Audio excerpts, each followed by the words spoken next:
সকাল সকাল আজ আপনাদের একটি ভিন্ন ধরনের খবর দেখাবো। এক মেয়ের দুই স্বামী, যা দেখলে আপনি লজ্জায় মুখ ঢেকে নেবেন। মেয়েটির নাম আরিফা বিবি। এই মেয়েটি 11 বছর আগে শাহপুর গ্রামের বেলাল শেখের সঙ্গে বিয়ে হয়। তাদের দুটি বাচ্চা রয়েছে, এক ছেলে এক মেয়ে। গত 2 বছর আগে তিঘড়ি কোয়েলপাড়া আনিকুল শেখের সঙ্গে পালিয়ে বিয়ে করে এবং তার সঙ্গে ঘর সংসার করে বলে জানা যায়। এই নিয়ে থানা পুলিশ হয় এবং গ্রামের লোকজনকে নিয়ে একটি সালিশি হয়। পুনরায় 1 মাস 10 দিন আগে সালিশির মাধ্যমে বেলাল শেখের বাড়ি আসে। গত রাত্রে 10টার সময় আনিকুল শেখকে আরিফা বিবি বেলাল শেখকে বাড়িটাকেও এক বিছানায় থাকার পর 2টোর সময় দুজন বেরিয়ে পড়ে এবং শাহপুর গ্রামের 2জন ছেলে তাদেরকে দেখে। গ্রামের লোকজন তাদেরকে আটক করে বেঁধে রাখে মায়ের গার্জেন আসা পর্যন্ত এবং লালগোলা থানায় জানানো হয়। এটা বলতে হয়, এটা আমার আজ্ঞার স্ত্রী ছিল। কোনটা আজ্ঞার স্ত্রী ছিল? যে আমাকে ডেকেছে, কি নাম তার? তার নাম হচ্ছে আরিফা। আচ্ছা, তারপরে এখানে কি করছে তাহলে ও? ওই এখানে আমাকে কালকে আমি কাজ করছিলাম রাজমিস্ত্রি, ওই আলাপ করে ডেকেছে।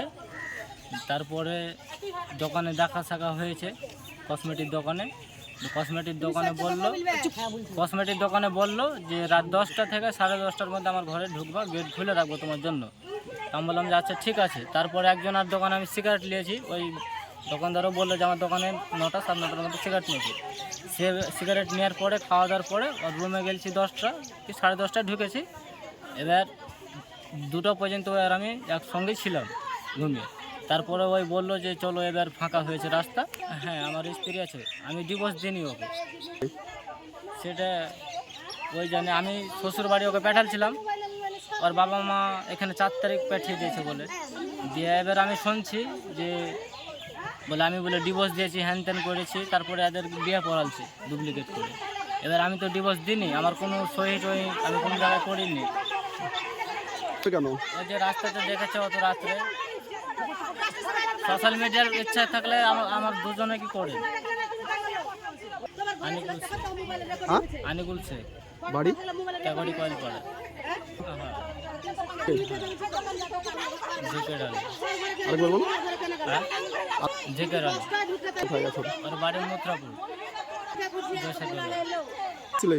কাল এসছি সন্ধ্যায় নাগাদ, 5টা সন্ধ্যায়। আমার স্ত্রী বাড়ি ওই আমি এসে ওই ডেকেছে, আমি এসেছি ওকে নিতে, কিন্তু আমি জানি না যে ওর সঙ্গে কি হয়েছে। তাহলে তোমাকে বাঁধলো কেন? ওই যে দুজনে যাচ্ছিলাম আমার স্ত্রীকে নিয়ে, রাত্রে দেখেছে এখানকার ছেলে, এবার খারাপ ভেবে বেঁধেছে। আমার তো কোনো ডিভোর্স, আমি তো ডিভোর্সই দিইনি। তাহলে ডিভোর্স পেপারটা আমাকে দেখাতে হবে। একটা সই যে আমি করেছি, সেরকম তো আমার কাছে নোটিশ যায়নি। কি চাইবো, ওকে নিয়ে আমি যাচ্ছিলাম, ওকে নিয়ে যাব, আমাদের বাড়ি নিয়ে যাবো। ওই আজ্ঞার স্বামীর ওর ছেলে। মেয়ের বিয়ে দিয়েছিলাম এখানে শাহপুরে। কতদিন আগে? 12 বছর হয়েছে। 12 বছর। তো আমি যে তার স্ত্রী, তাহলে কি আপনার একটা মেয়ে 2টো জামাই? এসব মিথ্যা কথা বলছে স্যার, ও কিরকম ওরকমই কিন্তু দেবাস করেছিল, দিয়ে আবার ভাই সংস্কার আছে, আমরা দেবাস করি নিজে কথা বলছো। আমরা তো জানি না স্যার।